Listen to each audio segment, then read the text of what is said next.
Hi everyone, I hope you're doing well.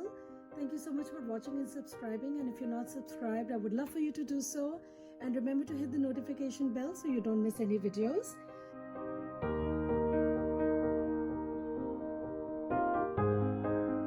So today's video is a tag video that was started by Frances from Happiness Sparkles.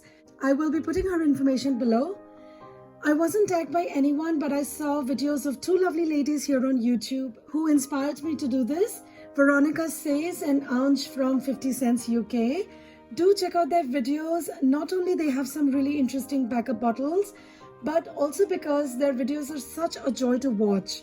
So I have about 6 perfumes that I have backups of, and guys, I have a lot of perfumes and it's very rare for me to finish a bottle and repurchase anything, and so to have backups is even a bigger challenge because it's a very hard decision. You have to keep answering that very essential question that do you want more of the same thing or do you want to try something new?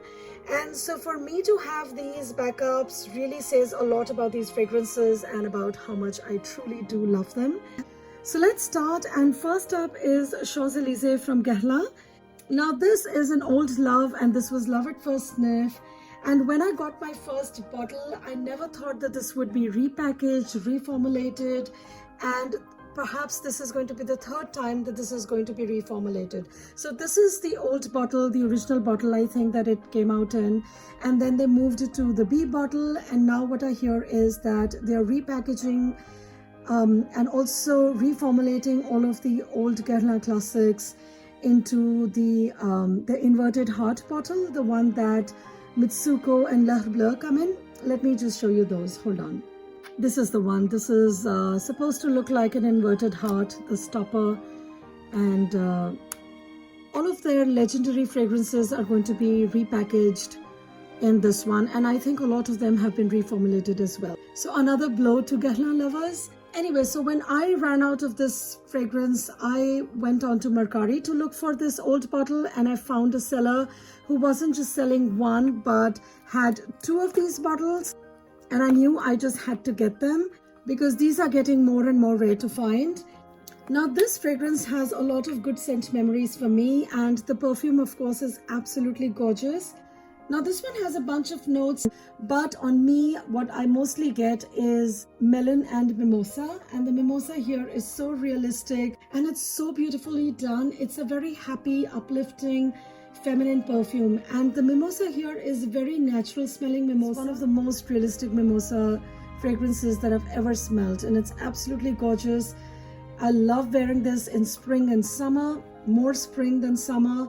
It's a beautiful daytime fragrance, very sophisticated, and although it does have a lot of fruits in it, it does not smell very girly, fruity, floral. It is very sophisticated, and I think it works for any age. Beautiful fragrance, so I think I'm good for life. Next is another Guerlain. This is Vol de Nuit. I absolutely love this one, and when I bought this, another classic, Après L'Onde, from this house had just been discontinued and it was impossible to get hold of. So I panicked and I started getting a lot of fragrances from Guerlain at that time. And when I got this, I fell in love with this one. This is such a beautiful perfume. It's got a lot of galbanum. It's very green, very woody, powdery. There's a lot of iris and violets, and it's absolutely stunning.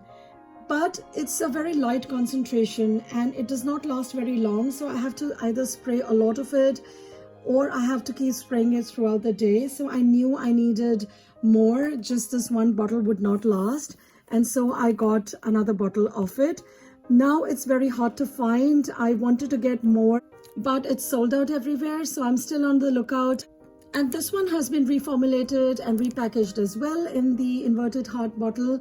And if you've tried that one, do let me know if there is any difference. Another gem from Guerlain, this is Chante d'Arôme, and it is very similar to Vol de Nuit, but this is a Chypre.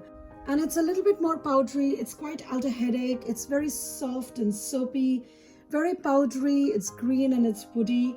It's a little bit like Chamade, but a lot softer, more powdery. It's really very stunning, and this has been very severely reformulated, guys, from 14 to just 7 notes. I really have my doubts whether the new fragrance is going to smell anything like this. And if any one of you has tried it, please do let me know. And this one is again difficult to find. I don't see it anywhere, otherwise I would have definitely picked up more bottles of this.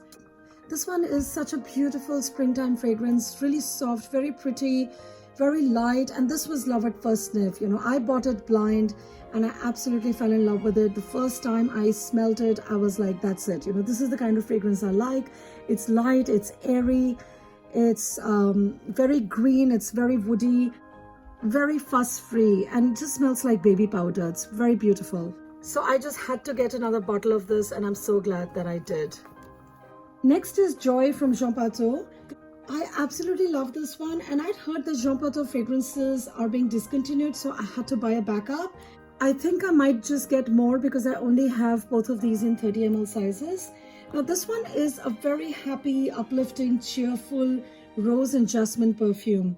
It's very green, crisp, and it also smells very clean because of musk. And it's a very elegant, sophisticated smelling perfume, very dressed up, and I think it's quite versatile. It's a fragrance that will work year round, but personally I love it more in spring and summer evenings. Now this is a fragrance that was launched in 1930, so it's really old, and it is said that the House of Jean Patou survived only through its fragrances, and even though this was released at the time of the Great Depression, it was a hit. So it is said that each drop of the perfume is supposed to have about 10,000 jasmine flowers and about 28 dozen roses. So it was a very expensive perfume to make and was also priced very high. And this one continues to be, or at least was until recently, the second most selling perfume of all time after Chanel No. 5. So I do need to get more bottles. Now next one is another Guerlain, and this is Terracotta Le Parfum. Now this is a perfume that I totally missed getting when I could have got it. I liked it, but it wasn't really a love. I was afraid it might be too cloying in summer. And I had other fragrances that smelled similar. I have one from Solinox, which I thought smelled similar to this. Then I had a body oil from Nuxe that smells a bit like that. And then I also got Songe. So I convinced myself that I didn't need it. And then I started watching a lot of fragrance reviewers talk about this fragrance and how amazing it is and how tropical it is. And this whole of last year, when I've been cooped up inside the house, it was really nice to imagine those beachy places. And finally, I decided that I needed this. But this is also quite hard to find on eBay or Mercari. And some of them were charging really ridiculously high prices for this. And I knew that when it came out, the 100 ml bottle cost only, I think, $80. So I find it difficult to pay $150 to $200. And then I don't even know how they've stored it. So while I was still researching on a more reputable seller, I found that this was available on fragrancenet.com. So I picked this one, and I also picked a few more of these. So I have about 60 ml total, which should be okay, right? And I'm hoping when the situation with COVID improves, I am able to travel and get a full-size bottle of this, whenever that is. So this should last me for another couple of years at least. And the fragrance is just gorgeous. I love Tiare flower, and this is what it has. I remember smelling it as a kid. I remember smelling it on vacation. So this does bring back so many memories. It has coconut, vanilla, orange blossom, and other flowers, but it's blended so well. It doesn't smell like sunscreen. It smells really very sophisticated, very pretty. And as I smell it, I can already feel the sea breeze in my hair. You know, it's just how I feel.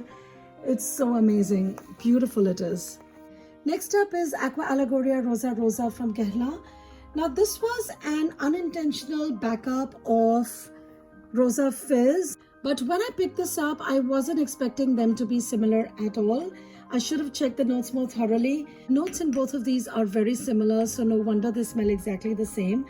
But I don't really mind it because I do love this one. I had bought this to replace another really favorite one of mine, which is Bouquet Numéro 2. I've talked about that one a few times in my videos. And I don't really understand why they keep repackaging the same thing over and over again. Totally beats me. But that's how I have a backup. I didn't return it because I know I'll end up using them. Although these are very similar, I do find this one to be slightly more strong, slightly more fruity, whereas this one is a little bit more rosy, more floral. However, I would go for the Rosa Fizz as opposed to Rosa Rosa, only because this one performs a bit better than this. This is much lighter, much airier, but this one is more fruity, so really depends on whatever you like. But yeah, so an unintentional backup, but a backup nonetheless. And the last one I have is Chanel number 5. Yeah, it does seem like an odd choice for a backup because this is available, it's not being reformulated, then why do I have a backup? Well, again, I didn't intend for it to be a backup, but I ended up buying another bottle of this one. I had a gift card from my brother, so I wanted something that I know I will love and use for years to come. And I wanted something that would make me think of him. I am a bit sentimental like that.